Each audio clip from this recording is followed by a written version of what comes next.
Hey guys, won't kill too much time with this intro. I just want to tell you that this is our latest Q&A in the Sustainable Self-Development Facebook group with Borge Fagerli, and Borge answered a lot of cool questions in here with regards to training, nutrition, lifestyle, and even happiness. And if you want to be tuned in to Q&A webinars like this in the future, then join the Sustainable Self-Development Facebook group and visit sustainableselfdevelopment.com to be up to date with everything that we have coming out in the near future. All right, that was it. And with that, enjoy this webinar with Borge. Hi, and welcome to Q&A number 5. We have collected questions since last time. And we said last time that this would be pre-recorded, but we figured I could just do it myself. So I'm sitting here on the balcony of my apartment. It's 32 degrees, so it's quite warm here in Norway at the moment. Just bragging about my view, as usual. So today we have some pretty cool questions. I hope that you have followed some of the postings and discussions in the group. There's a lot of interesting stuff going on there at the moment.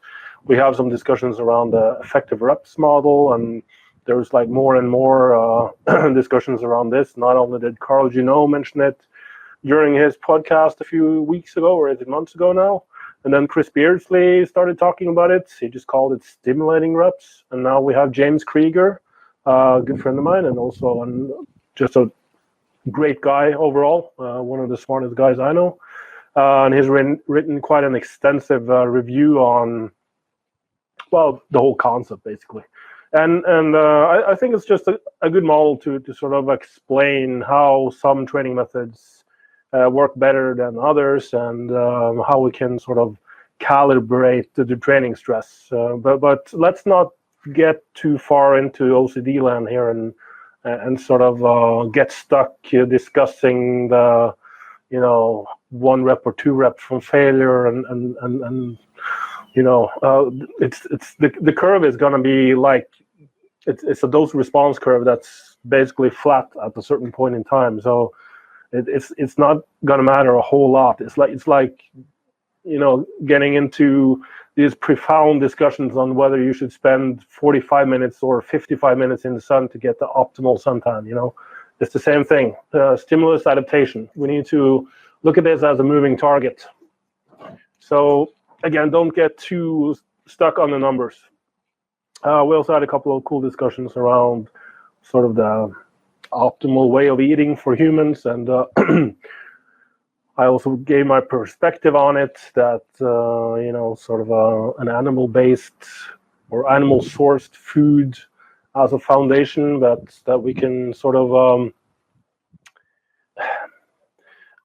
I don't know, because people want to have arguments. They want to fight online. And I think we agree more than we disagree if we just start talking in a similar language. So there are commonalities in what sort of diet approaches work for people. And context seems to be missing from most of these debates, where are we talking about the sick, diseased, obese population, or are we talking about lean, healthy people? And are you sedentary, or are you very active? Are you training, and what are you training, and how much are you training? And once we start doing that, then the pieces are going to fall into place quite easily. So let's try once in a while to just take a couple of steps back and look at this from a more holistic perspective, and realize that we probably agree more than we disagree. And I would also advise people to not get too dogmatic and believe they have sort of found one way of doing things that's going to be the ultimate way of doing things. And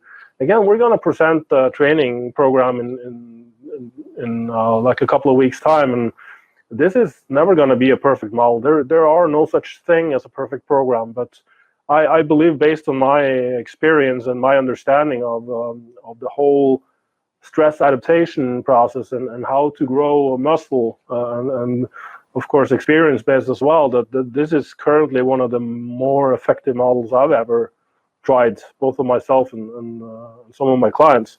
The same thing goes for the diet. I mean, there will always be people that's going to protest and say, well, I need to eat more carbs than this, or I feel better on more carbs. And hey, then eat more carbs if that works better for you. I can only present sort of an evidence-based model here, and there's not always a whole lot of evidence for everything I claim. There's going to be a lot of personal bias in this based on what I have figured out. If I can get something to work in the toughest of cases, and myself being one of them, I always had to struggle to get lean, strong, build muscle, and then apply those principles on several clients, because the easy gainers don't approach me. They don't come to me. They have it all figured out already. So the people that I have worked with are the guys that the normal approaches never work for. So just cracking the code on all of these individual cases that amounts to a few thousand now is just and cracking that code also involved me having to dig through both research and practical evidence and discuss this with colleagues and basically try to build a model of the human body that can explain why some get great results and some always struggle to get results. And that's why it's sort of expanded from carbs versus fats or high versus low volume to the whole framework around it, like circadian rhythms and lifestyle and stress management. And it just sort of needs to all be in place if you want everything to be optimized. We can discuss 3 versus 4 sets all day long, but it's not going to mean anything if your sleep is crap, So again, perspective, and try to take many steps back and look at the more holistic side of things before you get too stuck up your own ass with your own head, as I am well aware of being myself sometimes. But okay, I digress. Let's get to the questions for today. And we will start off with the question, in terms of hypertrophy, do you think there is a difference between an 8-rep max set to failure compared to a pre-exhausted 15-rep max failure reached at 8 reps set to failure? Okay, so the question here seems to be, if you already did an isolation exercise and then used a 15-rep max load, and so you hit failure at 8 reps, how does that compare to doing an actual 8-rep max set? That's actually a pretty difficult question to answer. There seems to be referring to the discussion we've had now around effective reps, that the last 3 to 5 reps of a set are the most effective. And in this case, if you already did a set for that muscle group and thus reached failure faster, then I would argue that depending on the conditioning of the tissue at the time, which means depending on what loads that tissue has been experiencing, then they are pretty much equal.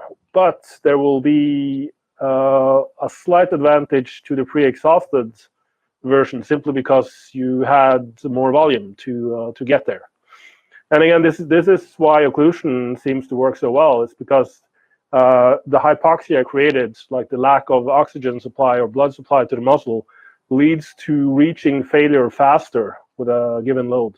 So if you were able to do 50 reps with your 20% of 1RM loads, then with an occlusion cuff, you would probably get there in 30 reps or even 25 reps. And that seems to be more effective, not only because you reach failure faster, but there seems to be some metabolic mechanism involved that's worth taking advantage of during certain parts of the training cycle.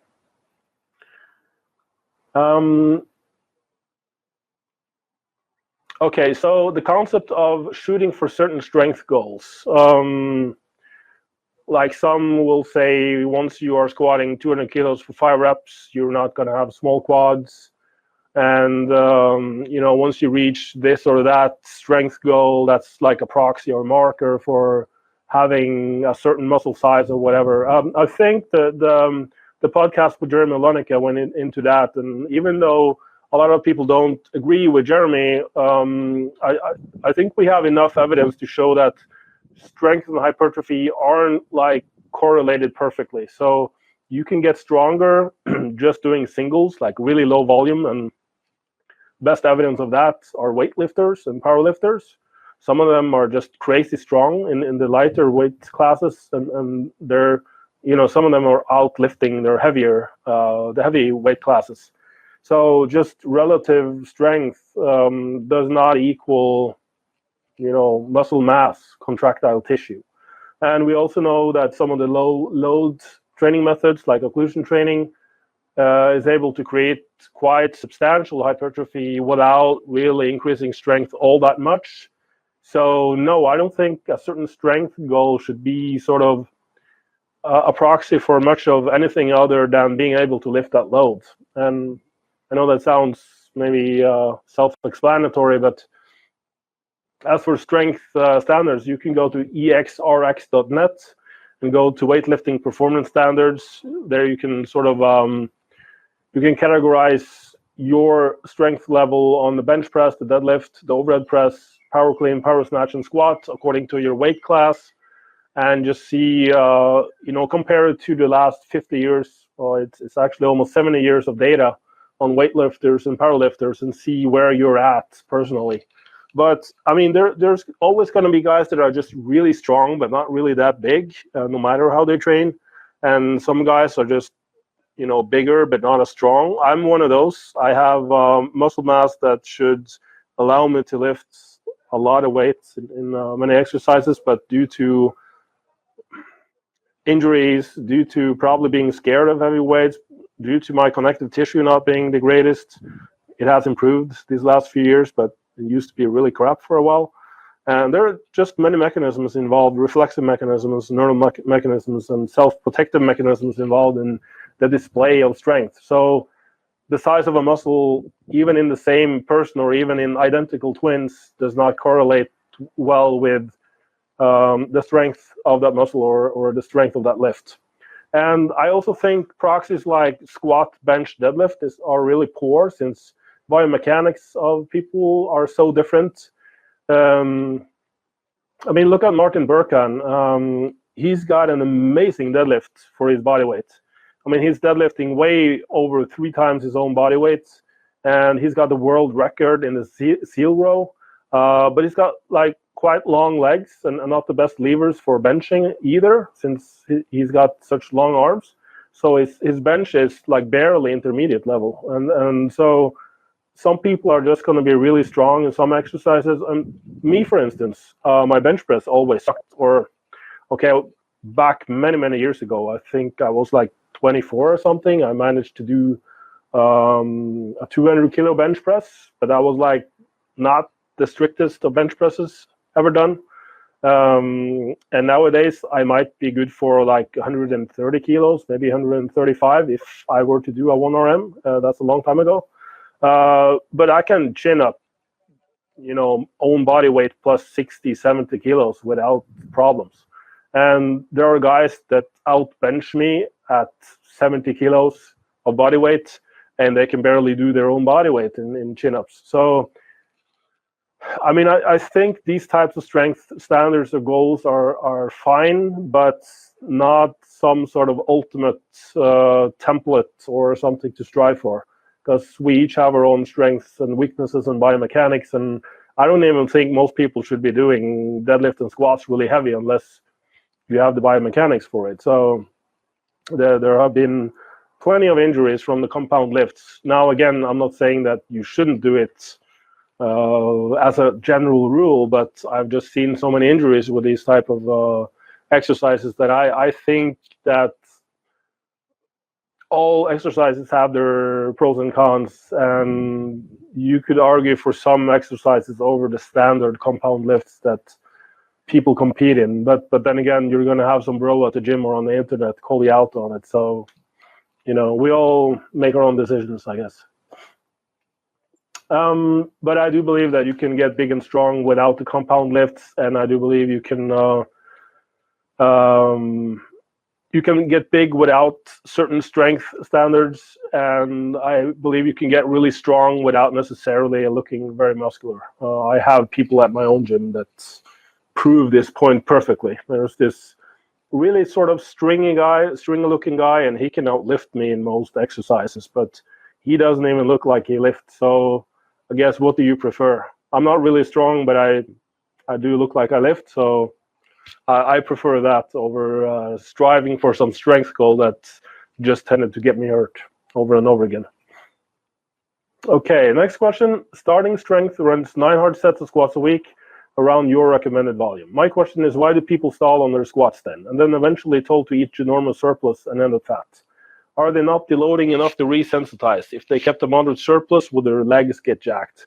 Yeah, I guess this tends to be the common answer to everything. Just eat your way stronger. And I've seen this fail too many times to even count. So I know some people say that, well, do 5 reps or do 8 reps or do 6 reps or whatever reps and just get stronger in that rep range, and all your problems will be solved and you will end up being strong and happy and have beautiful kids or a beautiful wife or whatever. But, it's...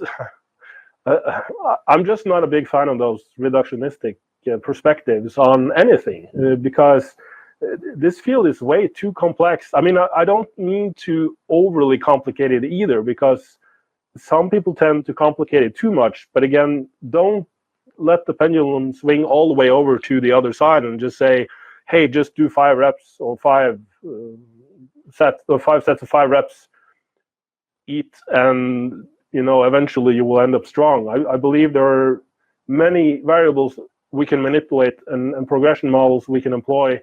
And yeah, deloading will be one of those. And I don't think even 5 reps is the best rep target for, there's nothing magic about 5 reps or 8 reps or anything.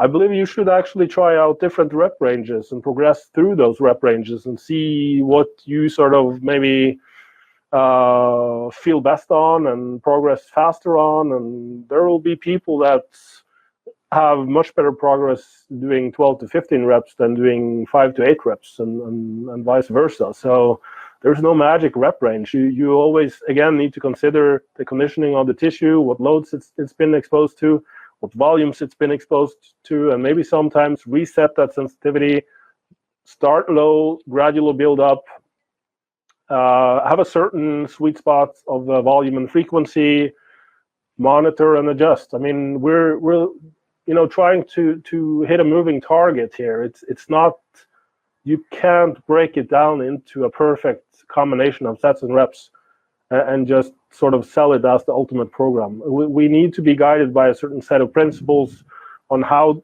the body adapts to a stimulus or a stressor, and then sort of apply this thinking moving forward, and then continuously monitor and adjust, and again be aware of external variables such as your lifestyle and recovery and nutrition. So it's a big puzzle, man. There aren't ever going to be any simple answers, but for this one, I would say if you get stuck, perhaps it's time to deload and build back up. And perhaps even try higher reps for a while before you move into lower reps, for sure. It could also be worthwhile manipulating volume. It could even be that, depending on how you feel doing squats, if you really love squats, then keep doing them. If you hate every squat session, then for sure, if you want to be that go hard or go home guy, then keep doing that. But I've had my share of injuries and seen people get injured doing squats, so I'm not so sure squats are for everyone. I tend to like unilateral leg exercises over squats. But again, let's not get too far off into digression land here. To what extent can a metabolism adapt? That is, what kind of caloric differences have you seen in what people ate initially on a weight loss diet and what they have been able to lose weight on later? And yeah, the next one too. Lane Norton released a video called How Dieting Can Make You Fatter, talking about people who yo-yo have the propensity to put on larger fat cells over the long term, therefore suggesting a way metabolism can be hindered to some extent. I'm just paraphrasing here now. The research was done on rats, and he does say it's his own theory, but it would be good to get Borge's views on this. I would assume many would have found mentioned it if it was worth talking about when Bayesian bodybuilding destroyed the metabolic damage theory. Okay, so there's like plenty of, or there are many components going on when it comes to caloric expenditure.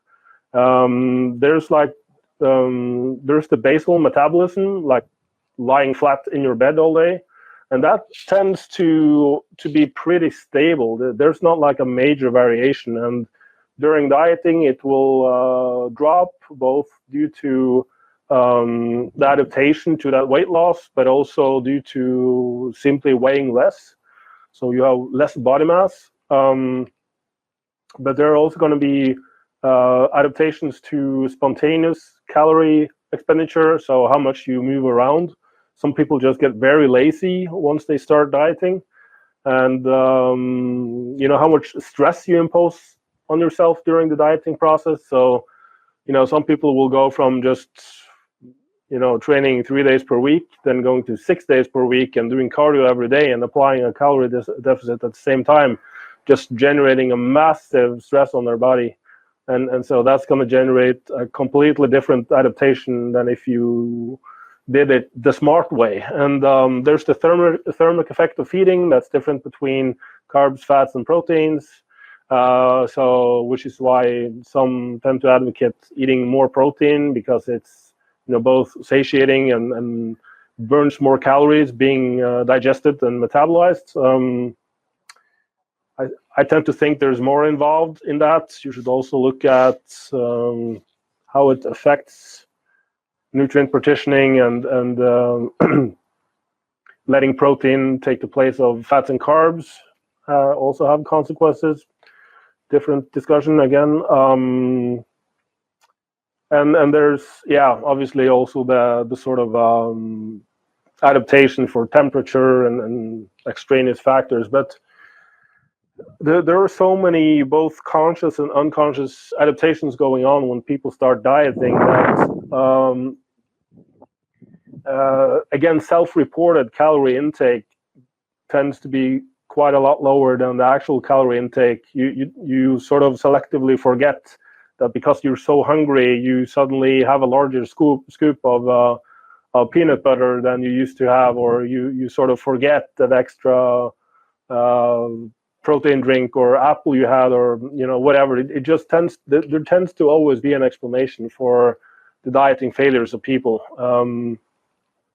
So there's an adaptive component that you spontaneously preserve calories because the body perceives the calorie deficit as such, and also just the ability for conscious intervention to prevent yourself from consuming more calories.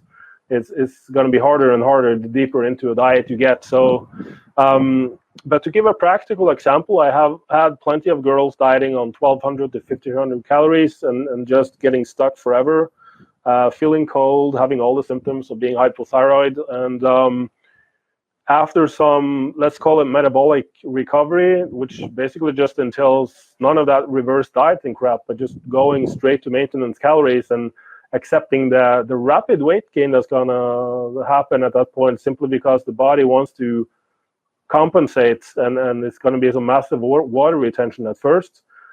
And then after things have stabilized and you start gradually dropping calories and picking better foods and all that stuff that goes into the nutrient partitioning pathways that I have discussed lately, again, not looking at the calories in, calories out model, but what the body is actually doing with those calories, storing or using them for calories or muscle building or recovery, that can change. And that same girl that would get stuck around 1,500 calories is now losing fat on 2,000, 2,200 calories. I've done this so many times I've lost count. And it's not like a miracle. It's not like I could win the Nobel Prize because they're creating energy out of nothing or something, or there's some fusion going on here. But it's simply the complexity of the survival mechanism that the human body is, where it, especially in women, wants to take care of fertility and reproductive function and survival first of all, and looking hot in a bikini last of all. So you're just going to have to expect that it mounts the massive defense system against this to prevent this weight loss becoming dangerous, which is why taking the slow and easy option and having a sustainable approach to food and training is the only way that is going to work long term. So that's just a practical example. I've seen people over and over again being able to diet on 500 calories or more and lose fats compared to their earlier attempts that were simply too extreme. Now, let me say offhand that this is obviously not for someone that's obese and that you shouldn't place them on a protein-sparing modified fast just to get them, dropping in weight as soon as possible. It's about the available stored energy in your fat cells that your body has, combined with the incoming calories. So the leaner you are, so this tends to be a problem for girls that have been on the eternal cut or bulk cycles or eternal dieting, and they're already quite lean, getting into sort of that range where, they have a normal body fat, but they want to get leaner since that's what they have seen online.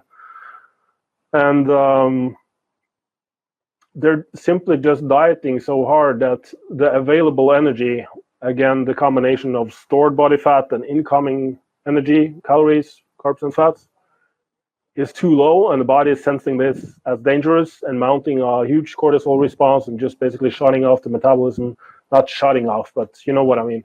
And basically compensating. The brain is, telling every system in the body to eat more food, and so you start sneaking in more calories, and you don't want to move around, so you need to keep increasing your caffeine dose or pre-workout dose, simply getting to the gym, and you're massively stressed out, so you have water retention all over that masks the fat loss you have actually generated. And again, just a lot of stuff going on that makes people think that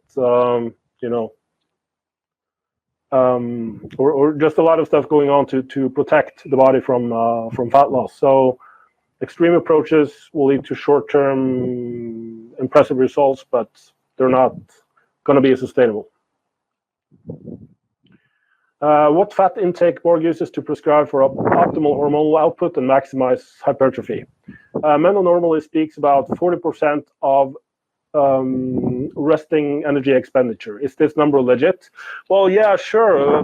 Generally speaking, 40% of your maintenance calories is a good number to start off with. But relating to the answer I just provided on the earlier question here, available fat is the sum of your stored body fat and incoming dietary or like dietary fat. So you can be quite overweight and obese and mobilize a lot of fatty acids and eat no fats at all, perhaps 1 or 2 grams of omega-3s just for sort of because it's healthy and all. And your hormones are going to just improve simply because you're losing fat and reducing inflammation. Whereas if you're very lean, you have single-digit body fat levels for a guy and maybe 12 to 13% for a woman, 14% or so, then you should definitely have a lot more dietary fat. I think 40% should be the minimum. I tend to think that higher fat diets work better the leaner you are. Simply because it needs to replace the fat calories you're unable to mobilize from your fat stores. So I know that's not a specific answer, but sorry, I can't give you any because it will also depend on the rest of your diet and your food choices. Like there's a difference between using vegetable oils or nuts or avocados or animal sourced fats or whatever. So again, it will depend on a lot of things. The quality of your fats, not just the total fat intake. What do you think about sauna and what would be its implications on hypertrophy? I think in general, both the sort of red lights and ultraviolet lights and near infrared spectrum has some very interesting effects. I wouldn't go as far as to invest in an infrared sauna or using all of these red lights. I have though, but I would prefer to spend our money just going to Spain or something in the middle of winter to get sunlight, because I think sunlight is the most natural and most awesome way to get both heat and the different spectrum of the light in a more natural way. But both heat and cold has its place in functioning as hormetic stressors, which means it can be of benefit to the human organism. So a cold stressor has been shown to be anti-inflammatory and fat mobilizing, and shivering thermogenesis and white into brown fat conversions, and there's a lot of cool stuff going on there. And heat seems to be very beneficial to sort of modulate the inflammation process that's at some point during the recovery process from weight training is beneficial. But at a certain point, if it goes too far or for too long, it becomes destructive. So sauna right after training or in connection with training, or as perhaps part of the warm-up or something, or sometimes on off days, for sure. I fully support that if you have easy access to it. But there's not going to be any magic to it at all. But, try it out. Can too much NEAT, meaning non-exercise activity thermogenesis, just spontaneous movement, such as high step counts, all at very low intensity stuff, hinder lower body hypertrophy? Not per se, but like everything in life, it's a matter of degrees. So if you are on your feet all day long and your legs are tired as fuck, and you will notice if it hinders your recovery or strength in the gym. So I don't think I need to tell you this. And again, it's a matter of what you have been used to. So if you've been sedentary and you suddenly start a job where you need to be on your feet 8 hours per day, your workouts are going to suffer. If you are on your feet 8 hours per day, every day, and you get a different job that allows you to be on your feet only for 4 hours per day, then that's going to be beneficial. You're probably going to notice that your workouts are easier. So again, what are you doing now, and what are you adding on top of that? Context. For those who enjoy and perform best with morning workouts, would a zero-carb diet be more beneficial than a regular carb-based diet? Since Borge himself trains early, have you experienced the difference between the two types of diets? Yes, and this is related to my sort of preference for like a lower carb approach, high fat approach, or a keto-based approach, or just having some keto adaptation during the year. Potentially just coordinated with the seasons or where you live or your personal carb tolerance. But for sure, a zero carb approach where you are fat adapted and running on fat as fuel and ketones as fuel, you're going to notice that you have much better morning workouts simply because you're not depending on blood glucose to fuel anything. Whereas people on carb-based workouts that are metabolically inflexible, meaning that they don't have a shred of keto adaptation in their body, they haven't been doing a low-carb diet for the last 10 to 20 years or their whole life, then for sure they're probably going to notice that the morning fasted workout is going to suck.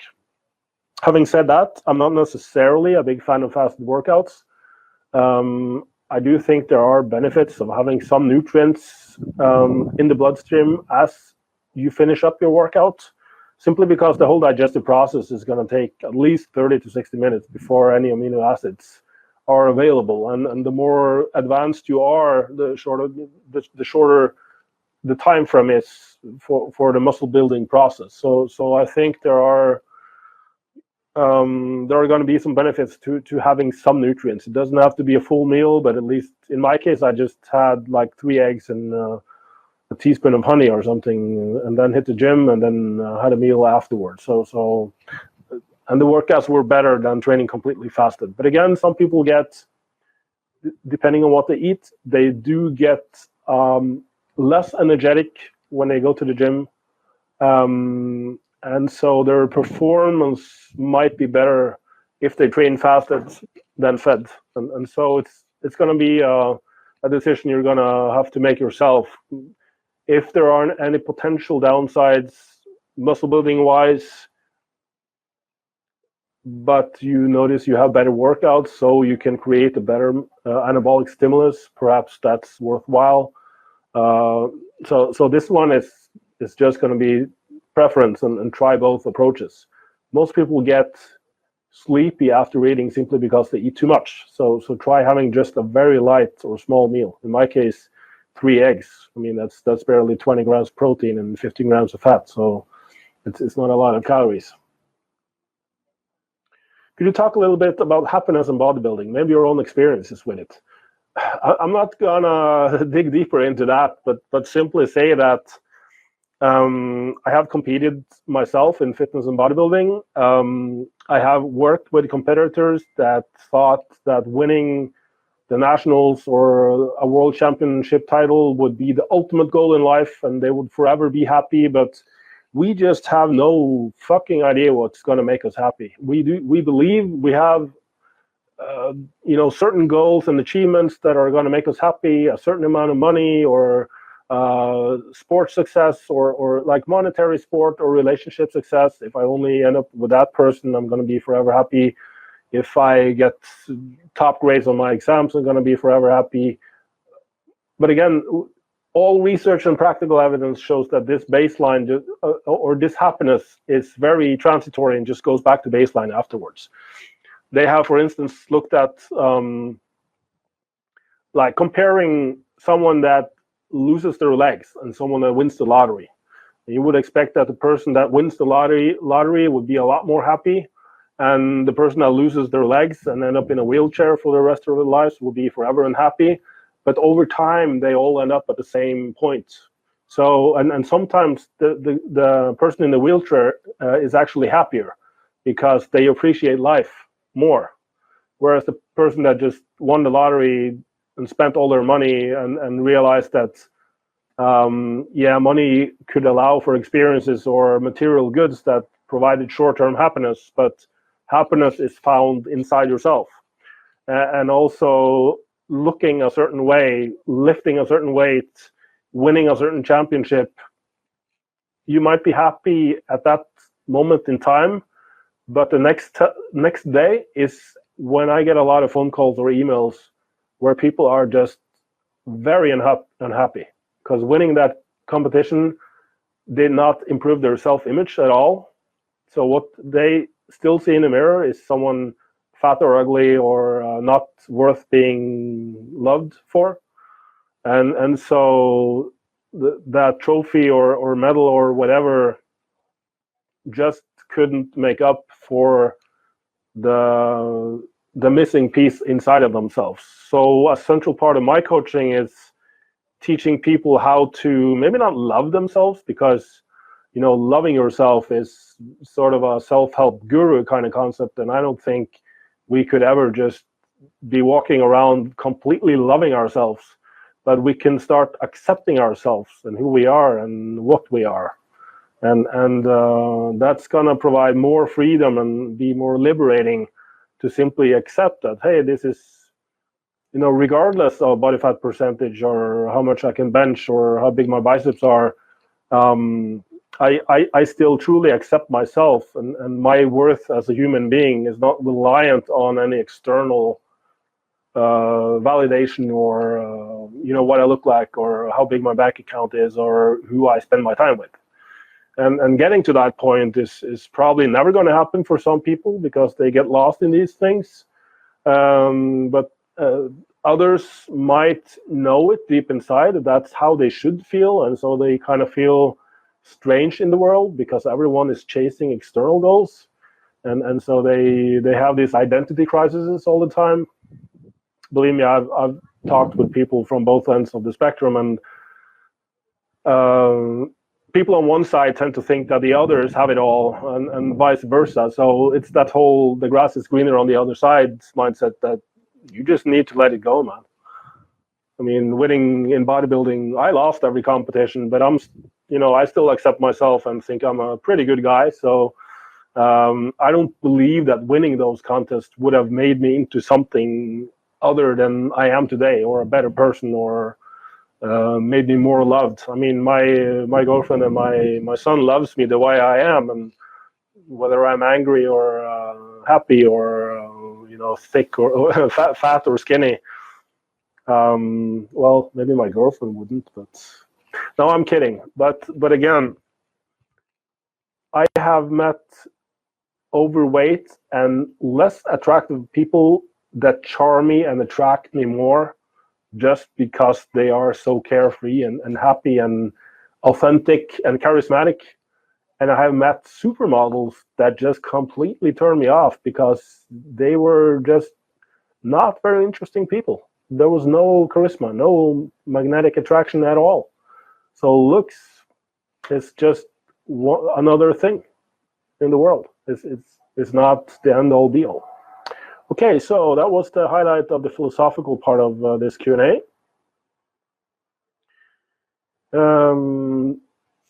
But no, I haven't been happier looking a certain way ever. What gave me ultimate happiness that was getting a son. Being a father was the ultimate happiness for me, still is, even though it can be a pain in the ass some days. And I don't think you can ever be just happy all the time, but my general happiness is not correlated with my body fat percentage or muscle size at all. And I don't know anyone that this is true for. They might think so, but I think the most unhappy people are the ones that are always chasing some physique goal.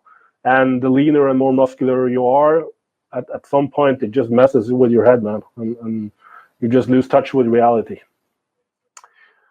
Okay, did you see people achieving hypertrophy doing only one set per muscle group per training session? You were talking about 85% of training effect from 1 to 2 sets only, so conclusion is doing less sets equals less progress, but some progress nevertheless.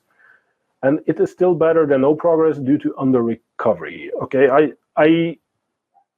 so the central theme of this is that is it possible to achieve muscle growth doing only one set? And yes, I do believe it is.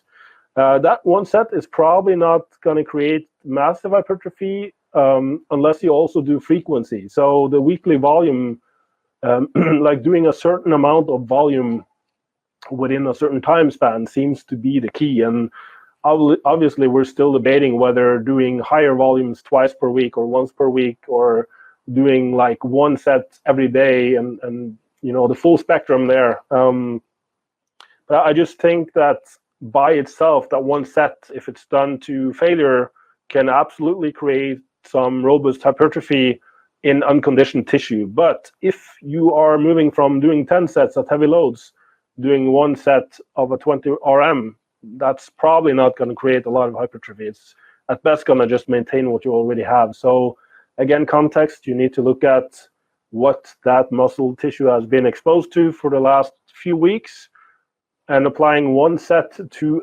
deconditioned tissue is going to generate probably the same hypertrophy that 3 to 5 sets would do. But those 3 to 5 sets might create a lot of inflammation that takes a long time to recover from.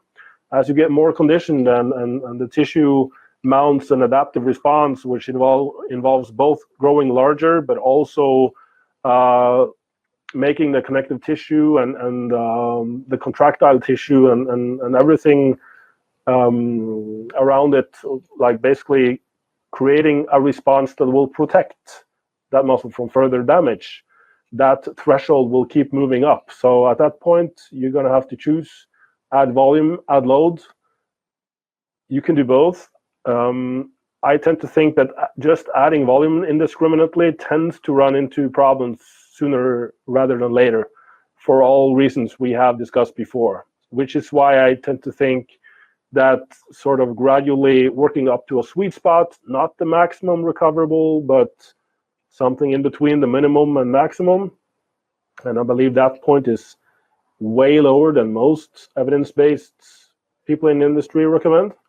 Having an appropriate frequency according to your individual recovery curve, or a sweet spot there as well, and then just focus on adding load until you hit a certain maximum. Deload, like rest the muscle completely to resensitize the tissue, and wash, rinse, and repeat, basically. Repeat the process. That's, to me, the most sustainable approach to this.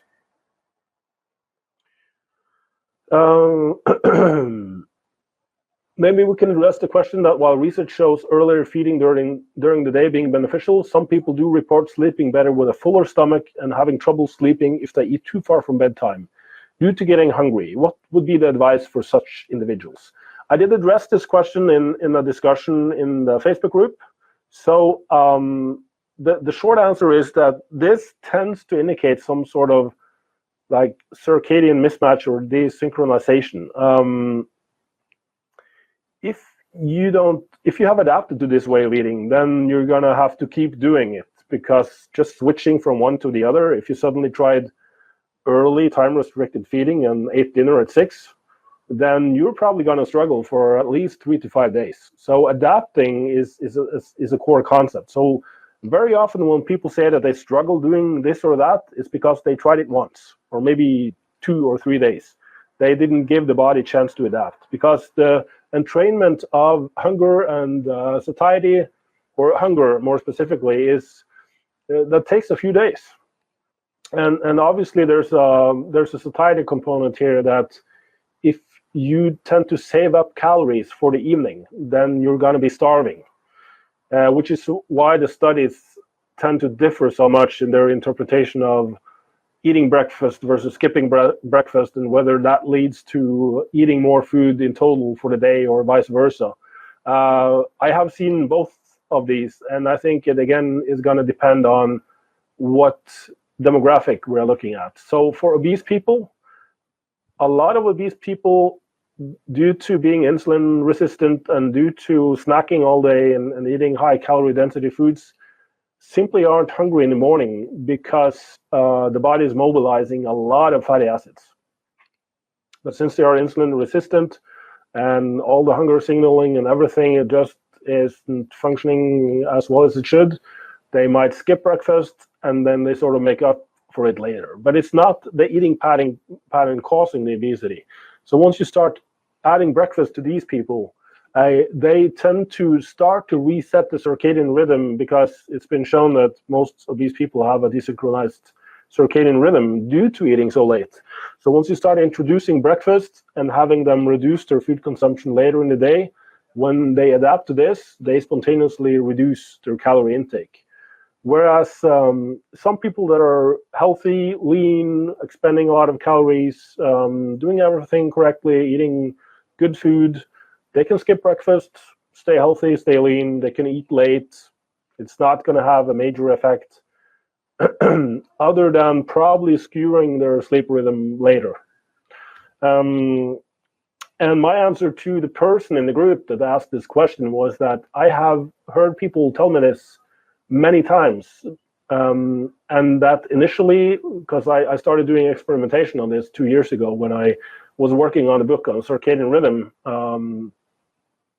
and the biorhythm diet, and I tended to see that, well, first of all, people reported being hungry in the evening, but they kept it up simply because they trusted me. And after usually a week, they started to adapt to this. They had more food earlier in the day, around their workouts, obviously, and but stopped eating food sometime after 6 or 7 p.m. And everyone, I haven't had one exception to that rule yet, tell me that they were hungry when they went to bed or woke up hungry. So people that are used to eating large meals just before bedtime, yes, you become dependent on that. And you will most likely be one of those that tend to need to wake up in the middle of the night to go to the bathroom, or you just tend to wake in the middle of the night simply because the digestive process and hormonal rhythms and leptin and all of that stuff is skewed later and later. And so the body will sort of wake because it thinks it should be awake at that time, due to spikes in all of these hormones. And there's just a lot of good research showing that this is the case, that eating late skews the rhythms of the satiety hormones and cortisol. And of course, meal timing is entrained. So if you're used to eating at that time, then you will have to keep eating at that time until you break the cycle. But again, yeah, most feedback or all feedback was that people started getting sleepier sooner, usually around 9 or 10, like 3 to 4 hours after the last meal, or 2 to 3 hours afterwards. They tended to sleep better, wake up earlier, and just feel more rested. And there was something about and most importantly, their digestion felt much better. And that's because the digestive process slows down at a certain point in the afternoon, coinciding with the melatonin release and all of the stuff going on to prepare the body for sleep, rest, and digest, basically. So everything just slows down, and having a large meal at that point, I'm not a big fan of it. I know a lot of people can get away with it, but my advice is to stop doing it. And finally, what are the most important considerations for older lifters with regard to training, nutrition, and recovery? I'm 50 years old, but I think older could probably be anything over 40 to 45 years of age. In general, we have something called anabolic resistance, where at a certain point, a muscle cell becomes resistant to the amino acid signal and the training signal, so you can expect to get less muscle growth out of it. Having said that, I've seen this tend to tie strongly into inflammation, and which is why anti-inflammatory drugs tend to improve muscle growth in older lifters, but hinder it in younger lifters. Again, back to the modulating inflammation, not stopping it or promoting it, but finding just the sweet spot for everything. So an older person, I believe, can grow muscle just as fast as a younger lifter. But if you've been lifting for many, many years, then your connective tissue turnover is going to slow down, and your joints and everything, you're probably more easily inflamed. So I would say carb tolerance tends to drop, so you should reduce your carb intake. Hormones tend to drop, so you should keep your fat intake high. You should probably choose a lower lifting speed, avoid explosive lifting. You should probably have a more moderate approach, again, a more sustainable approach to training in general.